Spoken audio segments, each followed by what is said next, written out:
देख रहे हैं पंच न्यूज एनसीआर और मैं हूं आपके साथ मानवी ठाकुर। शुरुआत करते हैं आज की खास खबरों से। अधिक अपडेट्स के लिए बने रहिए पंच न्यूज एनसीआर के साथ।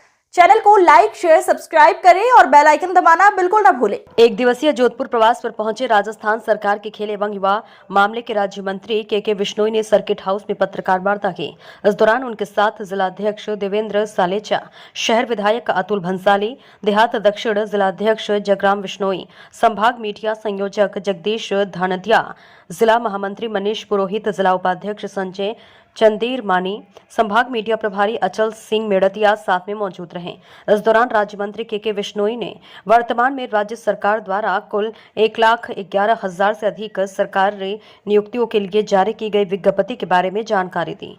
राज्य मंत्री बिश्नोई ने वार्ता के दौरान कहा कि राजस्थान की सरकार देश की पहली ऐसी सरकार है जिसने शिक्षित अशिक्षित नौजवान युवाओं को काम देने के लिए एक अभियान छेड़ा है।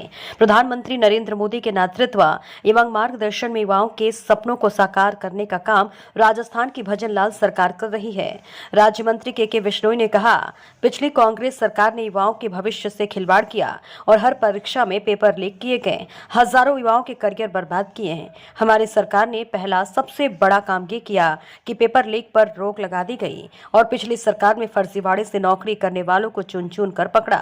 राज्य मंत्री के बिश्नोई ने कहा, हर दिन ऐसे फर्जी लोगों को एसओजी पकड़ रही है। छोटी मछलियां भी पकड़ी जा रही है और बड़े मगरमच्छ भी गिरफ्त में आ रहे हैं। राजस्थान की पहली गहलोत सरकार में 17 भर्ती परीक्षाओं के पेपर लीक हुए थे, जिनमें से 8 परीक्षाओं को रद्द कर दिया गया था। उनमें से 50,000 से अधिक पदों की भर्तियों को गहलोत सरकार ने रद्द किया था। मजबूत कानून व्यवस्था का पहली बार राजस्थान प्रदेश में अच्छा उदाहरण भी पेश किया है। लगातार जो युवाओं के भविष्य के साथ में खिलवाड़ करने वाले गिरोह थे, गैंग थे, उनके खिलाफ कठोर कदम भी उठाए गए और भविष्य में ऐसा ना हो। जो पुलिस के अंदर अपन सदैव थानों के अंदर देखते हैं कि आम जन में विश्वास और अपराधियों में भय। नजर आता है आपको रास्ता? अभी भर्तियों से रिलेटेड आपने सवाल किया और आप पिछले 10-11 महीने से सर भर्तियों से संबंधित सवाल है मेरा। जयपुर के कर्णिविहार थाना पुलिस ने कार्रवाई करते हुए फर्जी डिग्री गिरोह का पर्दाफाश किया था, जिसमें 6 आरोपी बनाए गए थे, जिनके खिलाफ चार्जशीट पेश हुई। लेकिन कम से कम 5,000 फर्जी डिग्रियां मिली थी, जिसमें से कम 1,000 लोग उस फर्जी डिग्री पे काम कर रहे, सरकारी नौकरियां, उसमें कोई कदम नहीं उठाया। इसके साथ आरपीएससी और सेंटर संचालक ज्यादातर पेपर आउट करवाने के जिम्मेदार पकड़े गए, जो एसओजी ने पकड़े सब वही है, ठीक है। उनके खिलाफ अब जो सेंटर दिए जाएंगे, आरपीएससी किस तरह की कार्यप्रणाली आगे यूज करेंगे? देखिए, जैसा कि आप लोग पिछले 10-11 महीने में देख रहे हैं कि जो सीधा इन गिरोह से संबंधित रखने वाले व्यक्तियों से लेकर के फर्जी अभ्यर्थियों से लेकर के छोटी मछलियों से लेकर के बड़े मगरमच्छ तक धीरे धीरे पकड़े जा रहे हैं या रडार के अंदर। तो जो भी आप चाहे ये कर्णिविहार थाने की चर्चा कर रहे हैं, चाहे आरपीएससी की कर रहे हैं, ऐसा कोई भी विषय शेष नहीं रहना है जो कि कोई भी गलत तरीके से काम करके, गलत तरीके से कोई भी तरीका अपना करके यदि कहीं पर बैठा है तो खुद को सुरक्षित न माने। मेरा सवाल ये था, इसमें बात होती तो इसमें कट हो गया था। मैं कह रहा हूँ 5,000 फर्जी डिग्री जो है वहाँ पे मिली है और 1,000 से ज़्यादा लोग सरकारी नौकरियाँ कर रहे हैं। ग्रास रूट पर काम किया, उन लोगों को क्यों नहीं गिरफ्तार किया गया? जो नौकरी कर रहे हैं उन लोगों को क्यों नहीं गिरफ्तार किया जा रहा है, जो फर्जी दस्तावेज लेके सरकारी जो है नौकरी में आवेदन कर रहे हैं? देखिए, एक दिन का ये काम नहीं है। जो भी विषय एसओजी के संज्ञान में, सरकार के संज्ञान में, पुलिस के संज्ञान में कहीं पर भी आएगा, हर चीज़ के लिए एक समय लगता है। आपने जैसा बताया है तो उस विषय पर भी एक प्रश्न क्या एसओजी को जांच करनी चाहिए या पुलिस थाना ही जांच करेगी?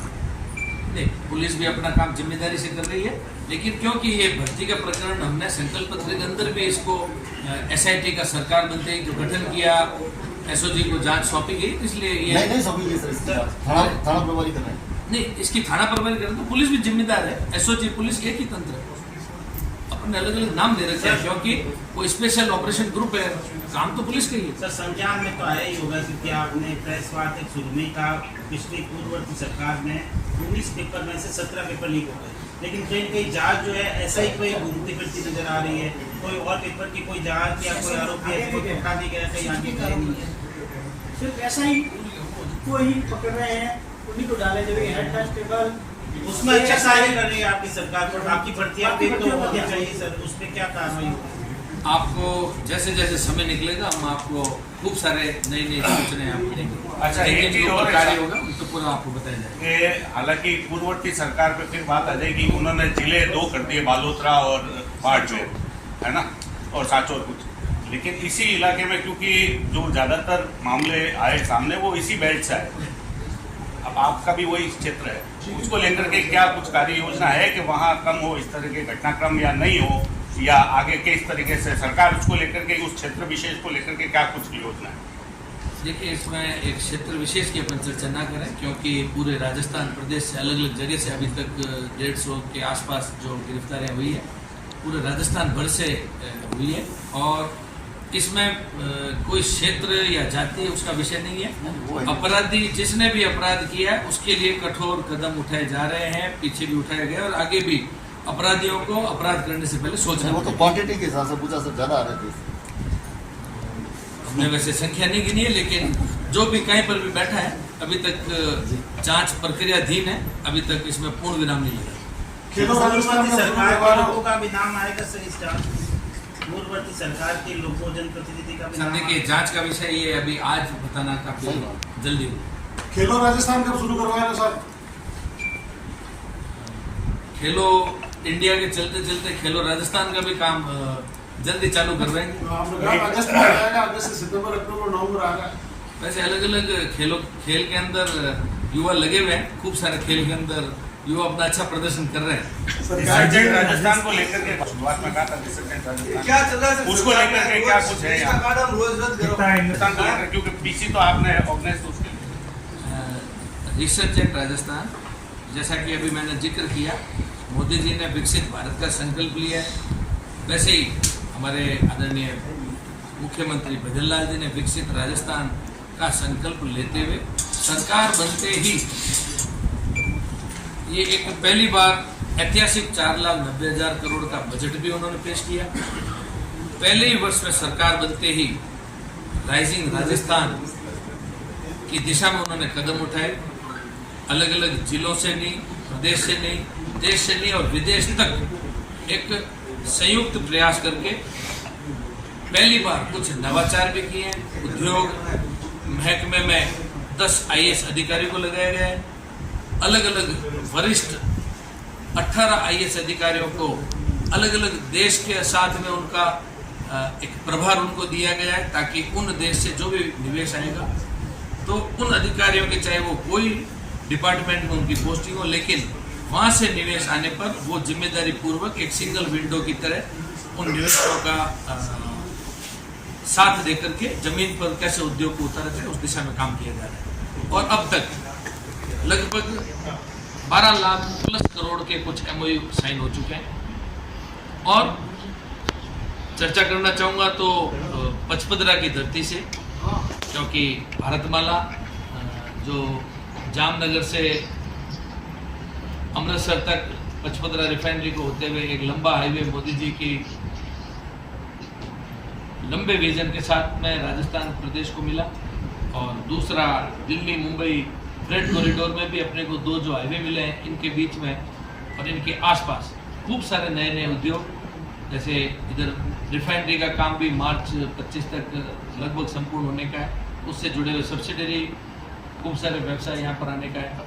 तो यहाँ पर पेट्रोलियम हब, बीकानेर में सेरामिक हब, इधर जोधपुर पाली मारवाड़ जंक्शन, इसके बीच में अभी केंद्र की तरफ से मोदी जी ने इस पूरे बेल्ट को, इंडस्ट्रियल एरिया को विकसित करने के लिए लगभग 2,500 करोड़ का प्रावधान रखा। और आने वाले समय में यहाँ पर सोलर से जुड़े हुए, चाहे सोलर मॉड्यूल से जुड़ी हुई फैक्ट्रियाँ हों, चाहे अभी तक लिथियम बैटरी का कंटेनर साइज की बैटरी, उनसे जुड़े हुए उद्योग हैं। और जैसे कि आप और हम सब जानते हैं कि राजस्थान प्रदेश मिनरल रिच, धरती धन, जो मिनरल, स्टोन, इन सब से जुड़े हुए व्यवसायों के लिए आज राजस्थान अग्रणी जिलों में से, अग्रणी स्टेट में से है।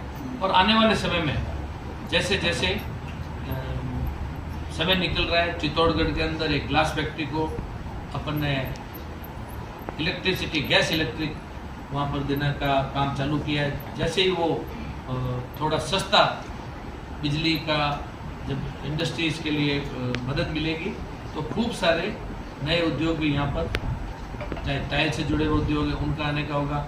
आईटी सेक्टर में अजमेर है, हाईटेक सिटी जयपुर, और कुछ फर्टिलाइजर से जुड़े हुए भी, एथेनॉल बेस्ड जो बायोफ्यूल के, चाहे वो प्रतापगढ़, डूंगरपुर, गंगानगर, हनुमानगढ़, सब जगह पर अलग अलग दिशा में इन दोनों हाईवे को साथ जोड़ते हुए बाकी सभी जिलों के लिए वन डिस्ट्रिक्ट वन प्रोडक्ट का भी दिमाग में रखते हुए सरकार बहुत अच्छे तरीके से युवाओं के भविष्य को ध्यान में रखते हुए बहुत अच्छा काम करने का प्रयास भी